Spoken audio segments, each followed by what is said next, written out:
ఇక్కడ పట్టభద్రులు ఓటు వినియోగించుకున్నారు తమ ఓటకును. వారు ఎవరికి ఓటే పట్టం కట్టారనే మనం వాళ్ళ తెలుసుకునే ప్రయత్నం చేద్దాం. నల్గొండ, ఖమ్మం, వరంగల్ పట్టభద్రులకు నా తరపున ఒకటి విజ్ఞప్తి చేస్తున్నా.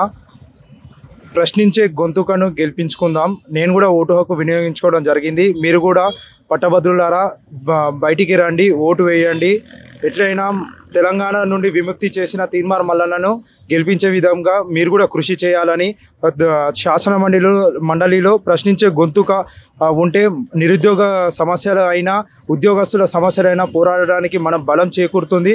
కాబట్టి మీరు కూడా ఓటు వేసి తీన్మార్ మల్లన్న అత్యధిక మెజార్టీతో గెలిపించాలని కోరుతున్నాం. ఇక్కడ ఇంకో పట్టభద్రుడు ఉన్నారు. నల్గొండ, వరంగల్, ఖమ్మం గ్రాడ్యుయేట్ ఎన్నికల పోలింగ్లో నా ఓటును వినియోగించుకున్నాను. గత తెలంగాణ రాష్ట్రం ఏర్పడిన కాంచి అనేక సంవత్సరాలుగా విద్యార్థి నిరుద్యోగుల సమస్యలపై తన క్యూ న్యూస్ ఛానల్ ద్వారా విద్యార్థుల నిరుద్యోగులనే కాకుండా తెలంగాణ సమాజాన్ని చైతన్యం చేసిన తీన్మార్ మల్లన్న గారికి నా మొదటి ప్రాధాన్యత ఓటు వేసిన. నిరుద్యోగులకు విద్యార్థులకు ఓటు వేయడానికి వచ్చిన వాళ్ళందరూ మల్లన్న గారికి మొదటి ప్రాధాన్యత ఓటు వేసి గెలిపించగలని మనవి.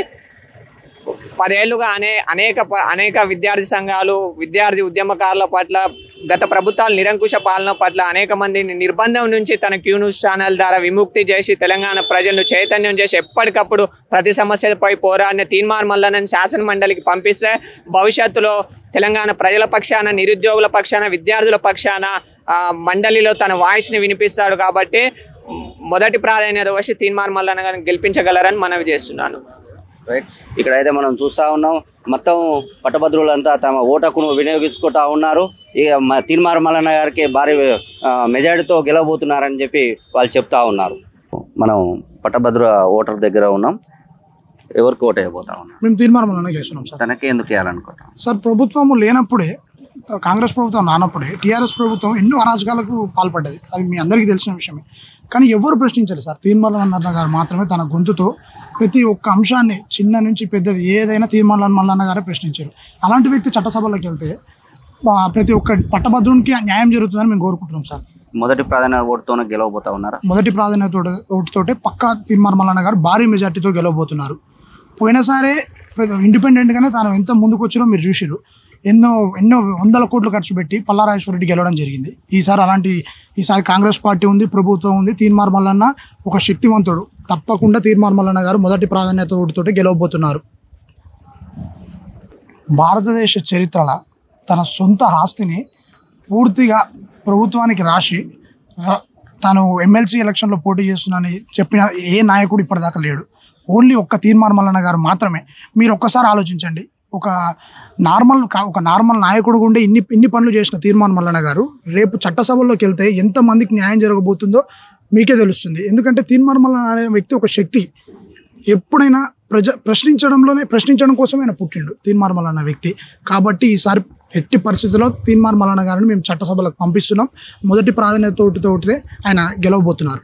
అదేవిధంగా అతను అధికార పార్టీ నుండి పోటీ చేస్తూ ఉన్నారు కదా, మరి చట్టసభల్లో మాట్లాడే పరిస్థితి ఉందంటారా మీ నిరుద్యోగుల సమస్యలపైన? సార్, ఒకటి తీన్మార్ మల్లన్న అనే వ్యక్తి అధికార పార్టీలో పోటీ చేసినప్పటికీ ఆయన ఎందులున్నా కూడా ఆయన తత్వం ప్రశ్నించే తత్వం సార్.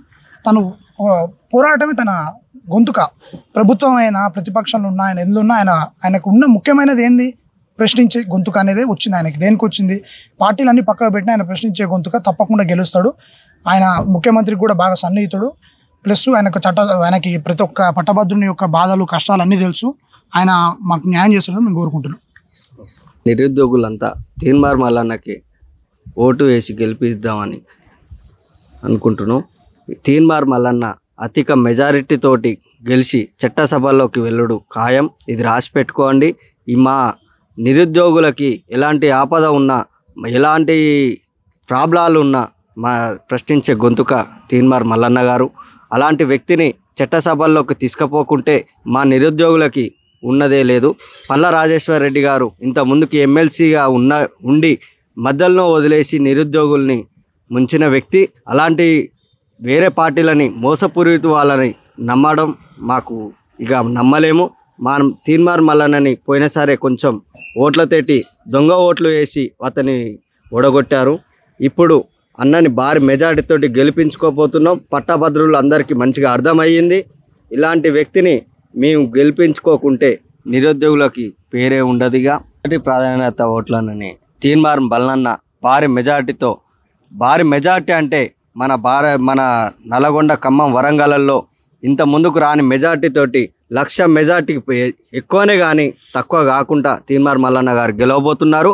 ఇది ఖాయం, ఖచ్చితం. ఇది రాసి పెట్టుకోండి. మల్లన్న గారిని రేపు రిజల్ట్ వచ్చిన రోజు మల్లన్న గారి ప్రతాపం ఏందో తెలుస్తుందని చెప్తున్నాను.